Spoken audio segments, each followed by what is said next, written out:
ये यूपीआई पूरी दुनिया को हिला के रख देगा। एटीएम कार्ड मांगेगा, उसका कोड मांगेगा, छिड़क देगा कुछ ऐसे। इस सब को एक के बार में कोच देंगे। तो भारत सरकार को यूपीआई को, अब यूपीआई क्या है? यूपीआई जो है ना बहुत तेज पैसा भेजने के काम में आता है। अब जैसे हमको कहीं पैसा में किसी में पैसा भेजना है तो झमेला समझिए क्या है। सबसे पहले उसका हमको बैंक नाम पता होना चाहिए, फिर बैंक पता होना चाहिए, फिर उसका किस नेम, उस बैंक का क्या पता होना चाहिए, आईएफएससी कोड पता होना चाहिए, फिर अकाउंट नंबर पता होना चाहिए, फिर उस ससुरा का नाम क्या है बैंकों में ई पता होना चाहिए। इतना झमेला हो जाता है। समझ में आ गया कि नहीं आ गया? इतना झमेला हो गया कि नहीं? अब ये है, मान के चलिए कि मेरा हो गया, ये मेरा हो गया, दिस इज माई। माई नहीं लिखते, माई नहीं लिखता है, सब माई भी होता है हमरा। अब हमको दूसरे में भेजना है, तो हमको जब दूसरे में भेजना है तो उसका भी हमको क्या पता होना चाहिए, कौन बैंक है, उस बैंक का क्या है, आईएफएससी क्या है, उसका अकाउंट नंबर क्या है, और उसका नाम क्या है, उसका नाम क्या है। इतना भरेंगे तब क्या होगा, अदर अकाउंट में जाएगा। बताओ बाबू, इतना झमेला किसी को पसंद नहीं है। इतना झमेला किसी को पसंद नहीं है कि उसका इतना जाना जाए। तो भारत सरकार लाई यूपीआई सिस्टम।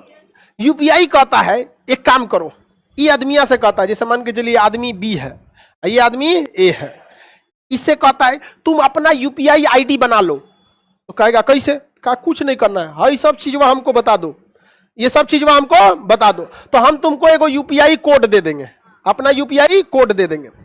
जैसे ये कोड भरोगे मतलब ये सारा चीज उसको ऑटोमेटिक पता चल जाएगा, तुमको भरना नहीं पड़ेगा। इसको कहता है कि तू बकलवा अपना यूपीआई आईडी बना ले। कहेगा ई कैसे? तो कहेगा हाँ सब चीज हमरा बताओ, और जैसे बता देंगे तो इसका क्या बन जाएगा, एक तो यूपीआई बन गया। समझ में गया? यूपीआई में ये सारी चीजें छुपी रहती हैं। यूपीआई कुछ नहीं है, यही आपका एक के बार में शॉर्ट में बता दिया है। इस सब को एक के बार में कोच देंगे तो क्या बन जाएगा, यूपीआई। इस सब को एक के बार में कोच देंगे तो यूपीआई। अब बताओ, पैसा भेजना है तो या तो ये चारों चीज भरो, या तो सीधा उसका यूपीआई मारो। समझ में गया?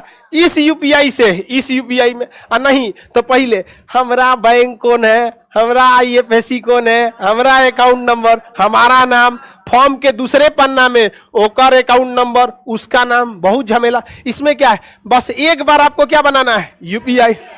पता चला ओकरो यूपीआई रहना चाहिए। अरे भाई उसका भी यूपीआई रहना चाहिए कि नहीं? इसमें कितने लोग हैं जिनका यूपीआई है? बढ़िया। कितने लोग हैं जिनका नहीं है यूपीआई? आप लोग बना लीजिए छोटे मोटे अकाउंट में, मेरा भी नहीं है। हमको लगभग 6 साल हो गया होगा बैंक से एटीएम से पैसा निकाले। बनता कौन चीज, ऑटोमेटिक मोबाइले से बन जाता है। 18 साल से पहले नहीं बनता है, 18 साल से पहले कुछ नहीं होता है। बैठ जाओ सर। इसमें एटीएम नंबर भी मांगता है, हाँ सिक्योरिटी के लिए एटीएम कार्ड मांगेगा, उसका कोड मांगेगा, हाईली सिक्योर कर देगा। यूपीआई को आपका हर चीज पता होता है। आप अपने बैंक का एटीएम नंबर, कार्ड वगैरह सारा चीज किसको बता देते हैं, यूपीआई को। अब यूपीआई आपका सिंपल सा चीज, यूनिक आईडी हो गया। दुनिया के जितने लोग हैं सबका अपना यूपीआई क्या है, अलग ही है। अब आपको ये सब भरने की जरूरत है? एक बार यूपीआई नंबर मांगिए, आप भेज दीजिए। अब यूपीआई नंबर भी याद करना। यूपीआई नंबर कितने लोगों को पता है? अब कितना अक्षर का? मोबाइल नंबर का बना दिया लोग। हाँ, थोड़ा सा यूपीआई जोड़ दीजिएगा उसी में, मोबाइल नंबर में क्या हो जाता है, बढ़ जाता है। अब ये समस्या ये हो गया कि यूपीआई नंबर भी ससुरा झमेला है। किसी को बोले और गड़बड़ा दिया, तब इसके लिए एक कोड बनाया गया, क्विक रिस्पांस कोड। क्या बनाया गया? Quick response code, QR. क्या बना दिया? क्यूआर। अब जैसे आपका यूनिक नंबर है वैसे ही इस पे तनी सा ऐसे छिड़क देगा कुछ ऐसे। समझ गया? ऐसे छिड़क देगा कुछ ऐसे। क्या हो गया वो? Quick response code. ये ऐसा छिड़केगा कि दूसरे पे इस टाइप का नहीं छिड़का है। समझ में आ गया कि नहीं? सबसे यूनिक डिजाइन से उसमें ऐसे कुछ पोत देगा, छिड़क देगा।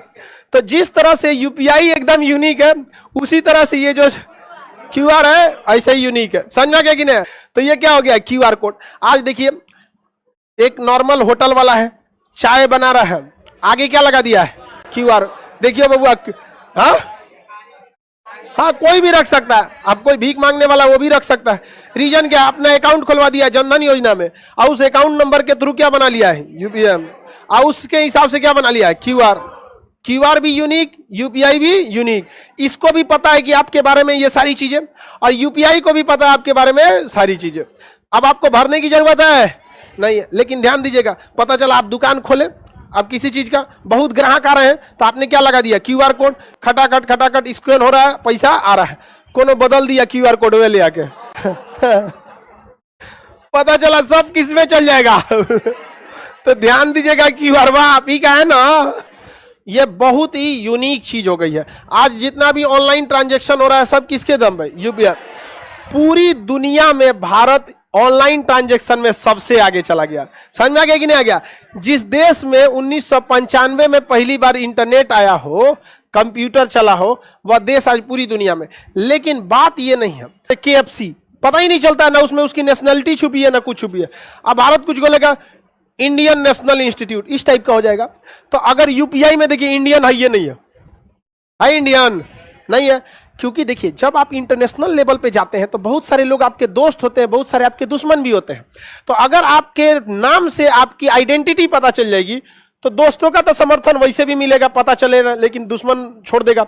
अब यूपीआई में अगर इंडिया लिखा रहेगा तब गड़बड़ा जाएगा। इंडिया लिखा ही नहीं है, इसमें क्या लिखा, UPI, unique payment identity, ID है यहाँ पे, इंडिया तो है नहीं यहाँ पे। तो ये पाकिस्तान में भी चल सकता है कि नहीं, चल सकता है, बस जब तक उन सबको पता ना चले। इसको लेके जाना चाहिए। पूरी दुनिया में सबसे क्विक रिस्पांस है, और चाइना भी इस पर काम कर रहा है, लेकिन चाइना वालों पे किसी का भरोसा नहीं है। अरे चाइना वाले पर किसी को भरोसा करना भी नहीं चाहिए। पाकिस्तानियों और चाइनीजों पर भरोसा कभी नहीं करना चाहिए।